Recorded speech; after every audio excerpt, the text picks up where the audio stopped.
에스겔서 36장을 보면 너희의 황폐한 땅이 경작이 되어 에덴 동산같이 될 것이라 하셨습니다. 그런데 37절을 보니 그래도 이스라엘 족속이 이같이 자기들에게 이루어주기를 내게 구하여야 할지라고 말씀하십니다. 아무리 하나님께서 약속하셔도 그 약속의 성취는 진실 어린 기도에서부터 시작되는 것입니다.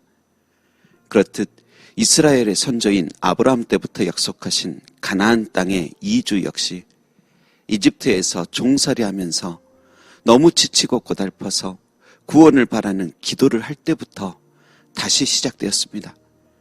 더 정확히는 기도를 많이 한 까닭이라기보다 그동안 그들의 마음속에서 잃어버렸던 하나님을 다시 찾음에서부터 시작하는 것입니다. 여러분, 우리들의 삶에서 주님의 이름과 하나님의 말씀들이 희미해져 가지 않기를 원합니다.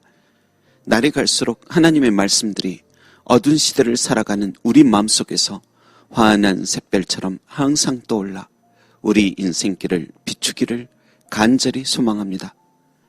그런데 하나님께서는 가나안 땅이 어떤 곳이기에 이렇게 선조 아브라함 때부터 가라고 명령하셨을까요? 그 땅이 어떤 땅이기에 그 권세 있는 이집트 파라오와 대항하기까지 하면서 큰 집단이 되어 그곳을 떠나게 하셨을까요? 그래서 그 가나안 땅에 대해 몇 가지로 살펴보고자 합니다. 첫 번째, 가나안 땅은 8절을 보니 너희가 건너가서 얻을 땅이라 하십니다. 아무것도 하지 않고 막연히 기다리면 얻는 땅이 아닌 건너가서 얻을 땅인 것입니다. 지금 시대처럼 작은 숫자의 식구가 설레는 마음으로 좋은 차를 타고 긴 다리 위를 건너가면 평안하게 도착하는 그런 땅이 아닙니다. 그 땅의 원주민들이 이곳에 오신 것을 환영한다고 플랜카드를 걸고 꽃다발을 전해주며 미소로 맞이해주는 그런 땅이 아닙니다. 그 땅은 하나님의 말씀을 따르지 않으면 절대 도착할 수 없는 땅입니다. 여러분, 만일 총알이 빗발치는 전쟁터 한 곳에서 고립되어 떨고 있는 민간인들이 있었는데 그들을 위하여 특수부대가 파견되었다고 가정해 봅시다. 그렇다면 민간인들이 살기 위해선 전적으로 그들을 생명 걸고 구조하는 군인들의 지시를 따라야만 할 것입니다. 여러 사람들이 자기 멋대로 행동하며 통제하기 어려운 상태를 만들어선 결코 안 됩니다. 그렇듯 가나안 땅은 여행하듯 가는 땅이 아니요, 대장 되시는 하나님의 지시에 따르지 않으면 결코 건널 수도 없고 도착할 수 없는 그런 땅인 것입니다. 그래서 너희는 내가 오늘 너희에게 명하는 모든 명령을 지키라 하신 것입니다. 여러분, 하나님의 명령을 지키지 않은 것은 높이 뜬 헬기에서 낙하산도 없이 뛰어내리는 것과 같습니다. 그러나 그 말씀을 지키는 자는 살기 위해 정신을 바짝 차리고 낙하산을 단단히 메고 뛰어내려 정해진 시간에 활짝 펴는 것과 같습니다. 그래서 8절에도 너희가 모든 명령을 지킨다면 강성해진다고 하였습니다. 낙하산을 메고 땅으로 도착하는 자는 마음이 준비되었기에 그 마음이 강하여질 수밖에 없지만 낙하산을 메지 않으면 두려움과 공포, 걷잡을 수 없는 불안만 잔뜩 메고 있을 뿐인 것입니다.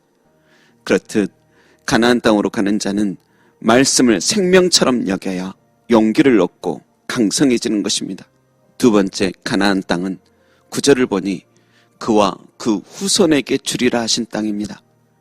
여러분, 신명기 5장 10절에 나를 사랑하고 내 계명을 지키는 자에게는 1000대까지 은혜를 베푸느니라 하셨는데 1000대까지 베푸는 은혜가 무엇이겠습니까? 아브라함, 이삭, 야곱 대대로 그 은혜가 이어지듯이 그 가나안 땅에 대한 은혜의 약속도 후손 대대로 이어지게 하신다는 것입니다. 그런데 약속이라는 것은 혼자만 지키는 것이 아닌 약속한 상대방도 지켜야 합니다. 따라서 당연히 그 후손들에게도 하나님과 맺은 약속의 내용들을 가르쳐 주어야만 할 것입니다. 그래서 19절, 20절에 또 그것을 너희의 자녀에게 가르치며 집에 앉아있을 때에든지 길을 갈 때에든지 누워있을 때에든지 일어날 때에든지 이 말씀을 강론하고 또 내 집 문설주와 바깥문에 기록하라고 말씀하셨습니다. 여러분, 그러하니 가나안 땅 같은 하나님의 은혜가 계속 우리의 후손들에게 이어지도록 사랑 가운데 권면하며 기도해 주어야 할 것입니다. 셋째, 가나안 땅은 젖과 꿀이 흐르는 땅입니다. 젖은 가축에게서 나오는 우유를 뜻합니다. 한마디로 가축들이 번성하는 땅인 것입니다. 그리고 꿀은 식물의 분비물을 모아 벌집에서 숙성시킨 달콤한 액체입니다. 또 대추 야자나무 열매에서 얻은 과즙이나 포도, 농축액도 꿀이라고 부르기도 하였습니다. 쉽게 말해 가나안 땅 한쪽에서는 목축을 하며 젖을 얻었고 또 한쪽에서는 포도나 대추 야자 농사를 하거나 양봉을 하면서 꿀을 얻을 수가 있었습니다. 그런데 가나안 땅은 모든 곳이 젖과 꿀이 흐르는 비옥한 땅은 아닙니다. 오히려 애굽 땅이 나일강을 중심으로 더 비옥하였습니다. 그런데 신명기 11장 10절 11절에는 이렇게 말씀합니다. 내가 들어가 차지하려 하는 땅은 내가 나온 애굽 땅과 같지 아니하니 거기에서는 너희가 파종한 후에 발로 물대기를 채소밭의 땡과 같이 하였거니와 너희가 건너가서 차지할 땅은 산과 골짜기가 있어서 하늘에서 내리는 비를 흡수하는 땅이요 내 하나님 여호와께서 돌보아 주시는 땅이라. 여러분, 애굽 땅은 나일강에서 물을 길어와 농작물을 재배합니다. 그래서 특별한 경우를 제외하고는 인간이 노력만 한다면 가나안 땅보다 훨씬 비옥할 수 있습니다. 하지만 가나안 땅은 인간이 노력만 한다고 비옥해질 수는 없는 땅입니다. 하나님이 돌보아 주셔야 비옥한 땅 됩니다. 하나님께서 때를 따라 이른 비와 늦은 비를 내려주시지 않으면 금방 황폐해질 수밖에 없는 땅입니다. 다시 말해 전적인 하나님의 은혜가 필요한 땅입니다. 하나님께서 돌보아 주시면 애굽보다도 비옥한 땅이 되고 하나님께서 눈 감으시면 황폐한 광야가 될 뿐인 것입니다. 한마디로 하나님께서 애굽 땅이 아닌 이곳으로 인도하신 이유는 너희는 항상 하나님만 바라고 살라 하신 것이며 딴 데로 눈 돌리지 말고 하나님의 말씀을 따라 온전하고 강한 하나님의 백성되라는 뜻입니다. 여러분, 그리스도인들도 마찬가지입니다. 우리도 은혜 아니면 살 수 없습니다. 은혜 아니면 설 수도 없고 넘어질 뿐입니다. 굳센 의지를 갖고 노력도 하고 살아야 하지만 우리는 노력과 의지 위에 하나 더 그리스도의 은혜를 꼭 붙들고 살아야 합니다. 세상의 젖과 꿀은 노력하면 얻을 수도 있습니다. 하지만 은혜 아니면 신령한 젖과 꿀은 얻을 수가 없으니 너무도 빨리 지나가는 인생 속에서 주님의 은혜가 얼마나 보배롭고 귀한 줄을 늘 깨닫고 살아야 합니다.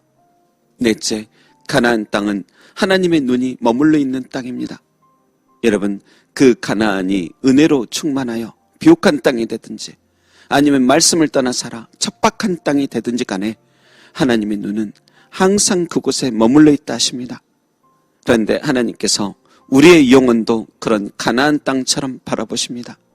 내가 척박하든지 비옥하든지 죄 가운데 있든지 충만함 속에 살든지 아픔 속에 있든지 행복 속에 있든지 그것과 상관없이 하나님의 눈은 항상 우리를 떠나신 적 없습니다. 부모에게 있어 자녀는 잘 살든 못 살든 언제나 눈에 밟히듯이 하나님께서 지명하여 선택하시고 너는 내 것이라 하신 영혼들에게서 그 눈이 떠나신 적이 없는 것입니다. 게다가 하나님의 독생자 예수님께서 그 피와 살을 내어주어 살리시고 하나님의 자녀 삼아주신 성도들은 오죽하겠습니까? 그리고 또 하나, 하나님의 눈이 그 가나안 땅에 머물러 있는 까닭은 그곳이 성전의 땅이기 때문입니다. 창세기에 보면 아브라함이 이삭을 바치려 했으나 하나님께서 이삭 대신 이미 한 마리의 양을 준비하셔 제사를 받으십니다. 그리고 먼 훗날 그 땅 위에 솔로몬은 하나님의 성전을 짓습니다. 그 성전의 땅이 가나안 땅 예루살렘이며 예수님께서도 그곳에서 십자가를 지셨습니다. 그런데 그것은 눈에 보이는 가나안이며 성전일 뿐입니다. 진정한 가나안과 성전은 하나님을 모신 우리의 마음입니다. 황폐한 가나안 땅에 단비가 내리길 간절히 소망하듯 하나님의 은혜와 구원을 사모하는 그 영혼이 성전이요 가나안인 것입니다. 그리고 마지막으로 요단강을 건너 가나안 땅으로 들어가듯 우리 생명 끝나 도착하는 곳도 가나안이라 합니다. 여러분, 우리 모두 저 영원한 가나안 땅 귀한 성에 도착하여 길이 살게 되기를 소망합니다. 죄중에 다시 방황할 일 없고 기쁨으로 가득한 빛된 가나안에서 영생복락 누리시기를 소망합니다. 부디 우리 모두 그곳에 도착하여 매일 발걸음마다 예수 인도하셨다고 노래하게 되기를 주님의 이름으로 축원합니다. 기도하겠습니다. 하나님, 내가 비옥하든지 척박하든지 주의 눈이 떠나지 않는다는 것을 믿습니다. 하나님, 우리 위에 영원한 가나안을 예비하여 주시니 감사합니다. 주님, 가나안의 백성답게 은혜의 담비를 소망하며 살게 하옵소서. 감사드리며 내 영혼을 성전 삼고 임재하시는 예수님의 이름으로 기도합니다. 아멘.